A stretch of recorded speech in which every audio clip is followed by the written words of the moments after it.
রামু তো আমি যেটা সন্দেহ করলাম ঠিক সেটাই তো, সেটাই বলো বলো, সেটাই তো। হ্যাঁ, ওই ছেলেটা ম্যাডামকে বাজি করে ভেঙে দিয়েছে।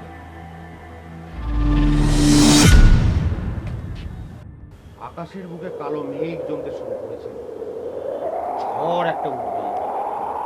রামুদা, হ্যাঁ বাবু, এই ঝড়ের উপরে বজ্রাঘাতটা কিন্তু তোমাকেই ফেলতে হবে। আমি কি যা তা কথা বলছেন? হ্যাঁ হ্যাঁ রামুদা, ঠিকই বলছি।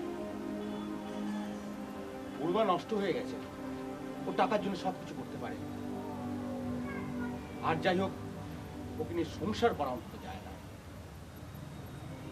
সংসার করবেন না মানে নতুন সংসারটা এইভাবে ভেঙে দেবেন? তার চেয়ে বলবেন